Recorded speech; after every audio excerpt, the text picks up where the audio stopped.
아, 하나님께서 우리에게 주실 회복, 영원한 회복, 완전한 회복에 대하여 말씀하시는 하나님께서 에스겔을 통하여서 먼 미래를 넘어서 영원한 회복 가운데에 그 회복을 우리가 알 수 있도록 제사장이었던 에스겔의 눈을 통하여서 우리에게 보여주신 것은 완전한 성전이었습니다. 새로운 성전이었습니다. 그래서 그런 새로운 성전을 하나님께서 지으실 것이며 이 땅을 지금 살고 있는 우리는 그런 새로운 성전과 같은 특징을 가지고서 어떤 그런 요소들을 갖추며 소망하면서 애쓰며 살라라고 하나님께서 우리에게 말씀하신 것이죠. 그렇게 새로운 성전과 그리고 그 새로운 성전에서 드리는 새로운 예배, 그러한 형태를 우리에게 보여주셨습니다. 오늘 본문은 더 범위를 넓혀서 에스겔을 통하여서 땅을 보여주고 있습니다. 하나님이 약속하신 이스라엘 땅 전체를 보여주고 있는데, 그래서 영원한 회복이란 지금까지 우리가 살펴보았던 것처럼 새로운 성전이 지어지고 새로운 예배가 드려지는 것뿐만 아니라 오늘 본문은 이제 새로운 땅을 우리에게 보여주고 계십니다. 우리가 쭉 읽었는데요. 45장 1절부터 쭉 읽었는데, 여러분 이게 좀 2만 5천 척 그리고 만척 이런 것들이 쭉 보였죠. 그래서 글로 보았던 그것을 또 조금 이해하기 쉽도록 그림으로 좀 평면적이긴 하지만 2차원적이긴 하지만 한번 보도록 하겠습니다. 한번 그림을 보시면 잘 안 보이실 것 같은데, 지금 빨간 부분이 되어 있는, 저기 빨갛게 되어 있는 부분 있죠. 저 부분 혹시 확대가 됩니까? 네, 저 부분. 자, 지금 우리가 전체 보고 있는 땅은 이스라엘 땅 전체를 말하는 것이고, 오늘 본문은 특별히 그 이스라엘 땅 전체, 약속의 땅 전체의 중심부에 속한 부분을 말하고 있습니다. 그래서 저 빨간 부분을 옆으로 싹 돌려보면은 길이는 2만 5천 척, 그죠? 길이는 2만 5천 척. 그리고 세 부분으로 나눠져 있는데 중간 부분에 성소가 500척, 500척. 우리가 성소 살펴보았죠. 성전이 500척, 500척 길이로 딱 중심 부분에 또 중심에 성소가 있습니다. 그리고 이 길이는 2만 5천 척, 만척 이렇게 되죠. 여기는 제사장들의 땅이다라고 우리가 방금 읽었습니다. 그렇죠. 제사장들의 땅이다 이렇게 말하고 있고, 이곳은 지극히 거룩할 것이다 이렇게 말하고 있습니다. 그리고 그 제사장들의 땅 2만 5천 척과 만척 위에 북쪽으로 가면 레위인들의 땅이다 이렇게 말씀하셨고, 거기도 길이가 2만 5천 척, 너비가 만척 이렇게 되죠.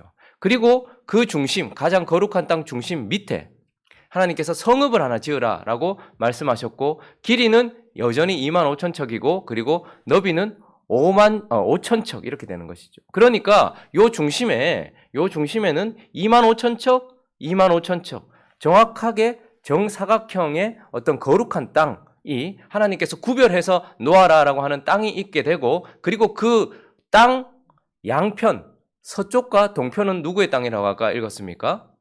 왕의 땅 이렇게 되어 있죠. 자, 다시 한번 확대하지 마시고 좀 다시 벌려서 보면, 자, 쭉 한번 보면, 자, 저 땅 전체가 이스라엘 땅이란 말입니다. 이스라엘 땅 전체 중심에 뭐가 있어요? 아까 전에 우리가 읽었던 그 부분이 있게 되는 것입니다. 자, 그래서 지금 이제 이스라엘 땅을 전체를 에스겔에게 보여주시면서 이 땅에 대하여서 하나님께서 결국 이 땅은, 새로운 땅은 바로 안식의 땅이다 이렇게 말씀하시는 거예요. 안식하는 땅, 약속이 이루어진 안식의 땅이다 이렇게 우리에게 말씀하시는 거예요. 그러면 왜 저 땅을 지금 에스겔이 본 저 땅, 저 모양이 안식의 땅인가, 그 이유를 몇 가지 살펴보려고 합니다. 그 첫 번째는요, 하나님과 평화를 이루고 있기 때문에 저 땅은 이제 안식의 땅이다라고 말할 수 있습니다. 자, 1절 말씀 한번 읽어볼까요? 1절 말씀 읽어봅니다. 시작. 너희는 제비 뽑아 땅을 나누어 기업으로 삼을 때에 한 구역을 거룩한 땅으로 삼아 여호와께 예물로 드릴지니 그 길이는 2만 5천 척이요 너비는 만척이라 그 구역 안 전부가 거룩하리라. 자, 우리 사진 다시 한번 보시면, 지금 좀 확대 다시 한번 해주시겠습니까? 아까 전에 지금 우리가 읽었던 1절은 저기 세 부분으로 나눠진 땅 중에 제사장 땅, 저 부분을 말하는 것이죠. 옆에 보시면 이제 성소가 있고, 그렇죠. 성소가 있고, 그리고 중심에 있는 땅을 말하는 것입니다. 어쨌든 제비를 뽑아서 각 기업에게 땅을 분배하기 전 하나님께서 먼저 거룩한 구역을 어떻게 하시는 거예요? 딱 준비하시고, 그리고 저 중심이 결국 어디입니까? 이스라엘 땅 전체에, 약속의 땅 전체에 중앙에 위치하고 있다라는 거예요. 그 중앙에 또 중앙에는 성전이 위치하고 있다라는 것입니다. 그래서 왜 이 땅이, 지금 에스겔이 보고 있는 땅이 왜 안식의 땅인가 하면, 먼저 하나님이 그 중심에 계셔서 뭐 하시는 거예요? 통치하고 계시는 거예요. 언제나 그 나라의 수도는 어디입니까? 그 나라의 중심부쯤에 있고, 그 수도 중심에 누가 있어요? 수도 중심에는 왕이 있어요. 정치 기구들이 다 있단 말입니다. 그런데 지금 저기는 이전에 다윗 성전도 그랬습니다. 다윗 왕궁에 어떻게 보면 옆에 성전이 있었어요. 그러나 지금은 왕이나 어떤 그런 것들이 중심에 있는 것이 아니라 하나님의 성전이 중심에 있고 거룩이 중심에 있어서 거룩을 지키는 땅, 그 땅이 이스라엘 땅 전체의 중심에 있음으로써 하나님이 뭘 말씀하고 싶은 거예요? 약속의 땅 전체는 결국 하나님이 중심에 계셔서 통치하는 땅이다, 이렇게 말하고 있는 것이죠. 그러니 이 땅이 안식하는 땅, 안식의 땅인 이유는 하나님이 중심에서 통치하고 계시기 때문입니다. 그러나 그것만이 아니라 오늘 본문 말씀 13절을 또 한번 읽어볼까요? 13절을 읽어보겠습니다. 시작. 너희가 마땅히 드릴 예물은 이러하니 밀 한 호멜에서는 6분의 1 에바를 드리고 보리 한 호멜에서도 6분의 1 에바를. 그럼 지금 이것이 밀 한 호멜에서 6분의 1, 이것이 뭐 어떤 양인지, 그것보다 더 중요한 것은 이제 보통 통치하는 나라의 중심부에 뭐가 모입니까? 세금들이 모이게 되어 있어요. 그러니까 마땅히 드리는 거예요. 마땅히 드리는 게 있는데, 오늘 13절은 너희가 마땅히 드릴 예물은 이러하니 라면서 정해진 양이 있다라고 말합니다. 그래서 한 호멜에서는 6분의 1 에바를 드리고 보리 한 호멜에서도 6분의 1 에바를 드리고, 14절도 읽어볼까요? 또 기름도 정해져 있는데 기름은 정한 규례대로 한 고루에서 10분의 1 밭을 드려라 라고 말하고 있고, 15절도 한번 가볼까요? 윤택한 초장의 가축대 200마리에서는 200마리 중에 어린 양 한 마리를 드려라 라고 말씀하고 있습니다. 그러니까 지금 이제 이 새로운 땅에서 하나님의 백성들이 마땅히 하나님께 드릴 예물들이 정해져 있고, 그것을 어떻게 하고 있는 거예요? 마땅히 드리고 있는 것입니다. 이것을 통해서 하나님이 주인 되심이 확정되어지고 있는 것을 보게 됩니다. 여러분, 하나님은 모든 것의 주인이시라는 것을 드러내시기 위하여서 어떤 한 부분을 정하시고요, 그걸 우리에게 받으세요. 자, 모든 날 우리의 하루하루가 다 하나님의 것입니다. 맞습니까? 그래서 그것을 우리에게 확정하시고자 하나님은 어떻게 하십니까? 그 중에 하루를 떼어서 거룩한 안식일로 구분하셨어요. 그래서 그 안식일을 우리가 하루를 떼어서 하나님께 안식일로 지킴으로 말미암아서 모든 날이 다 하나님의 것이라는 것을 인정하는 삶을 살게 하셨단 말입니다. 여러분, 모든 달이 다 하나님의 것입니다. 하나님의 것입니다. 그런데 그 첫날, 그 한 달의 첫날을 또 하나님께서 구분하셔서 어떻게 월삭이라고 하시면서 그 날을 받으세요. 그러니까 모든 달의 주인이라는 것을 그렇게 표현하신 것입니다. 모든 해, 우리가 지나는 모든 해, 모든 년도 하나님이 주인이세요. 그런데 그것을 하나님께서 표현하실 때 어떻게 하십니까? 안식년을 구분하시는 거예요. 그래서 한 해를 하나님께 드림으로써 모든 해가 다 하나님의 것이다라는 것을 인정하게 하십니다. 모든 물질이 다 하나님의 것이에요.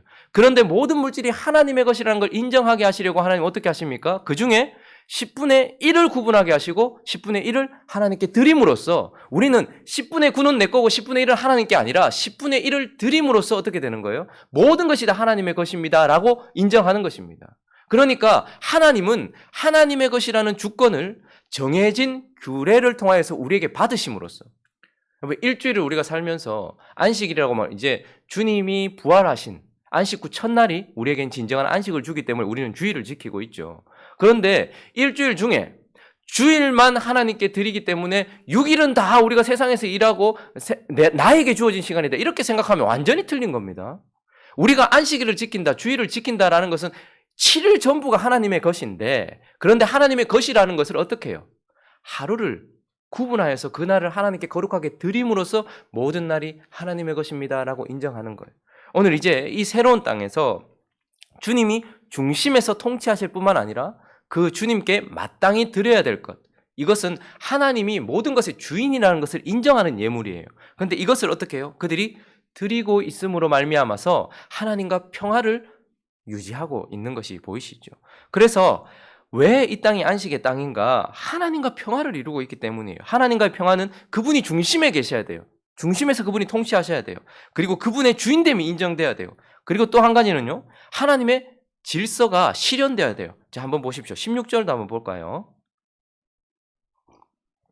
16절 읽어보겠습니다. 시작. 이 땅 모든 백성은 이 예물을 이스라엘의 군주에게 드리고, 자, 하나님께 마땅히 드려야 될 걸 하나님께 직접 드리지 않고 하나님이 세우신 누구에게요? 군주에게 드리고. 자, 17절도 읽어봅니다. 시작. 군주의 본문은 번제와 소제와 전제를 명절과 초하루와 안식일과 이스라엘 족속의 모든 정한 명절에 갖추는 것이니 이스라엘 족속을 속죄하기 위하여 이 속죄제와 소제와 번제와 감사 제물을 갖출지니라. 무엇입니까? 이 모든 것을 갖추는 것은 이스라엘 백성들 전체가 갖추고 있죠. 다 하나님께 드리고 있어요. 그런데 이걸 하나님께서 어떻게 하셨습니까? 질서를 두셔서 그걸 하나님이 세우신 통치자에게 드리고, 그리고 그 통치자는 또 어떻게 되는 거예요? 그것을 자기가 착복하거나 자기가 그 중에 얼마를 떼는 것이 아니라 하나님께 드릴 제사와 예물을 위하여서 갖추고 준비하여서 하나님께 드리고 있는 것이 보여지십니까? 무슨 말입니까? 하나님은 하나님의 통치를 질서를 통하여 하신단 말입니다. 그래서 백성들은 하나님이 세우신 질서 아래, 군주 아래 있게 하고, 군주는 하나님 아래 있게 하시면서 그 질서를 통하여서 하나님이 영광 받으시고 있는 상태, 그게 바로 이 땅에서 일어나고 있는 상태라는 것이죠. 그래서 영원한 회복에 대하여 말씀하시는 하나님께서 새로운 성전을 넘어서 새로운 땅, 더 넓어진 영역에서 새로운 땅을 보여주시면서 이 땅은 안식하는 땅이다. 약속이 이루어진 땅이다. 안식의 땅이다. 왜? 그 첫 번째 이유가 하나님과 평화를 이루고 있기 때문이다. 이렇게 말씀하고 있는 것입니다. 자, 그러면 두 번째, 왜 이 땅이 지금 에스겔을 통하여 보여주시는 이 땅이 안식의 땅인가? 그 두 번째는 이웃과의 평화를 이루고 있기 때문에 그렇습니다. 자, 9절 말씀 읽어볼까요? 9절 있습니다. 시작. 주 여호와께서 너희들에게 만족하니라. 너희는 포악과 겁탈을 제거하여 버리고 정의와 공의를 행하여 내 백성에게 속여 빼앗는 것을 그칠지니라. 주 여호와의 말씀. 지금 하나님께서 이같이 말씀하셨느니라. 이스라엘의 통치자들아, 어떤 정해진 한 사람을 말하는 것이 아니라 하나님께서 주신 힘을 가지고 있고 은사를 가지고 있고 모든 것을 가지고 있는 모든 사람들을 말하는 거예요. 그런 자들이 하나님이 어떤 은혜로 무엇인가를 주시게, 정치적인 힘이 될 수도 있고 인기를 주실 수도 있고 은사를 주실 수도 있고, 그래서 모든 것들이 사실 힘이 됩니다. 예쁜 여자는 자기의 외모가 힘이 되고, 돈이 많은 사람은 자기의 돈이 힘이 되고, 권력 있는 사람은 자기의 권력이 힘이 되는 것이죠. 은사가 있는 사람은 그것 가지고 힘으로 삼습니다. 그렇게 통치했던 모든 자들에게 너희가 지금까지 살아왔던 것에 만족해라. 이제 그것 족하다 이 말입니다. 그렇게 살았던, 그렇게 해서 너의 힘으로 말미암아서 포악하고 겁탈한 삶을 살았던 지금까지 삶은 이스라엘 땅에서 있었던, 그래서 피를 흘리게 했던 그 모든 것들 족하다. 그러므로 이제 어떻게 하라는 거예요? 모든 힘 있는 자들은 포악과 겁탈을 제거하여 버려라. 이렇게 말씀하고 있는 것입니다. 누구를 향한? 이웃을 향한 포악과 겁탈을 제거하여 버려라 라고 말씀하고 있는 것입니다. 그런데 이것은 무엇을 말하는 것입니까? 하나님께서 이제 그걸 제거할 뿐만 아니라 정의와 공의로 행하라요. 이웃에게 정의와 공의를 행하는 땅이 바로 이 새로운 땅이다라는 것입니다. 그래서 정치적인 어떤 포악이나 겁탈로 이웃을 괴롭히고, 여러분 초등학교에만 가도 이런 약육강식의 삶은 여전히 있습니다. 맞습니까? 조금만 힘세면 힘 약한 아이들 괴롭히고요. 조금만 인기 있으면 인기 없는 아이들 괴롭힙니다. 그게 좀 더 지나면 그런 유치한 것은 가려지지만 어른들의 세계도 마찬가지입니다. 돈이 조금 있으면 약한 자들을 괴롭힙니다. 뭐든지 그렇게 하고 있습니다. 그런데 이제 이 새로운 땅에서는 그런 것들이 사라지는 거예요. 정의와 공의로 이웃을 대하는 땅. 뿐만 아니라 10절은 보면 너희는, 우리가 힘이 있으면 그때부터 속이기 시작해. 남들 걸 빼앗기 시작하는 것이죠. 그래서 너희는 공정한 저울과 공정한 에바와 공정한 밭을 써라 라고 말씀하고 있는 것입니다. 12절도 보시면요.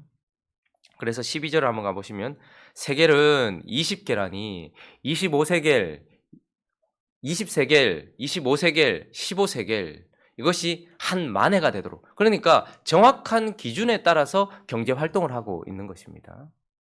그럼 무엇입니까? 이웃을 향하여 힘으로, 그리고 거짓된 경제적 활동을 통하여서 취하던 모든 이익과 이윤들 그리고 모든 피 흘림들을 다 제거함으로써 이제 이웃과 공평하고 공정하고 아름다운 삶을 살게 되는 땅이 바로 이 새로운 땅이다라고 말하고 있는 것입니다.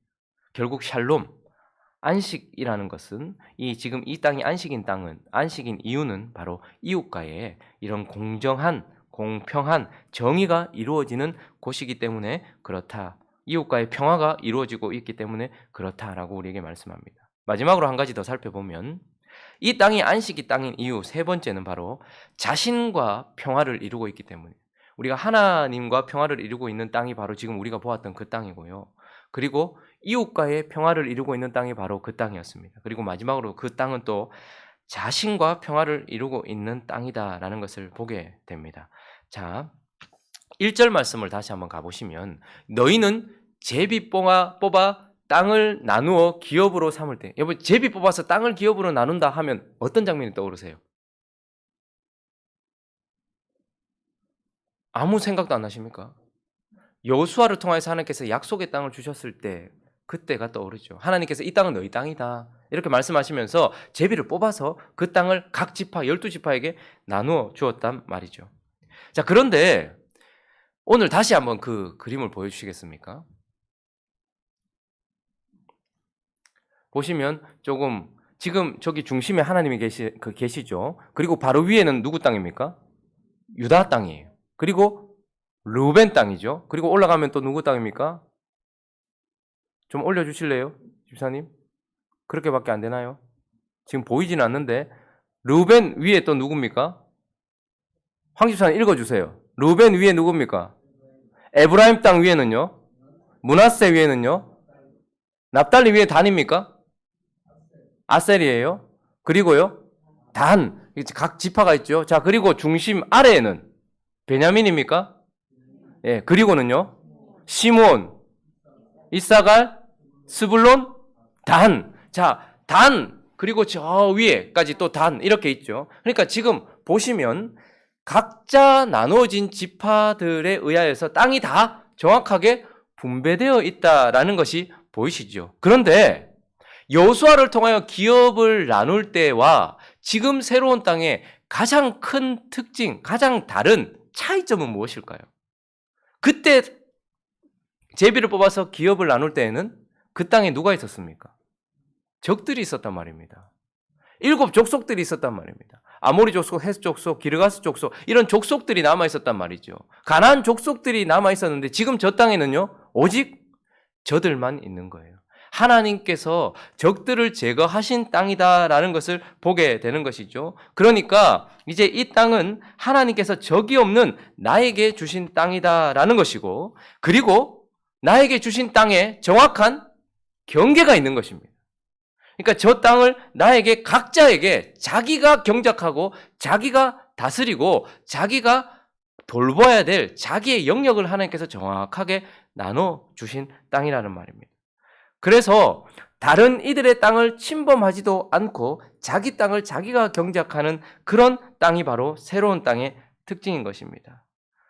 우리가 중요한 것은 무엇이냐면 우리의 것을 잃어버리는 것도 평화를 잃어버리는 거예요. 그러니까 우리가 해야 될 부분, 영역들을 적들에게 빼앗기거나 혹은 다른 지파에게 빼앗기는 것, 이것도 평화가 깨어지는 것입니다. 그런데 또한 우리를 넘어서는 것도 사실은 평화를 깨트리는 거예요. 내게 주신 영역을 넘어서는 것도 사실 평화를 깨트리는 거예요. 누군가가 내게 넘어오는 것도 평화가 깨트리는 것이지만 내가 나에게 주신 영역을 넘어서 유다에게 주신 땅이 있는데 거기를 넘어서 또 다른 어떤 것을 욕심부리고 하는 모든 것들 또한 평화를 깨트리는 거예요. 자, 그런데 지금 우리가 본 저 땅, 이제 새로운 땅은 어떻습니까? 하나님께서 적이 없고 하나님께서 내게 정확한 구역을 정해주셔서 나를 통하여서 저 땅이 어떻게 경작되어지고 보호되어지고 또 열매를 맺도록 하는 그런 땅이다라는 것을 보게 되는 것입니다. 왕은 왕의 땅이 있었어요. 왕은 사실 이스라엘 땅 전체가 자기 땅인 것처럼 생각했어요. 그러나 왕도 왕이 경작해야 되는 땅이 있었습니다. 그리고 제사장은요. 제사장의 구역이 정해져 있었어요. 그리고 레위인들은요. 레위인들의 구역이 정해져 있었습니다. 각 지파들은 각 지파의 땅에 있는 것이죠. 그래서 이제 자기 자신과의 평화를 이루고 있는 것입니다. 내 걸 빼앗기지도 않고 또 누군가의 것을 빼앗지도 않는 내게 주어진 것에 최선을 다하고 있는 땅, 이 땅이 바로 새로운 땅의 특징인 것입니다. 말씀을 한번 정리해 보죠. 하나님께서 이제 새로운 성전을 보여주실 뿐만 아니라 이제 새로운 땅을 보여주셨습니다. 하나님이 새로운 성전을 완성하실 것이고 이러한 약속의 땅, 안식의 땅을 완성하실 것이에요. 그런데 이 땅을 지금 포로가 되어서 완전히 깨어진 이스라엘 백성들에게 에스겔을 통하여 보여주시는 이유가 무엇입니까?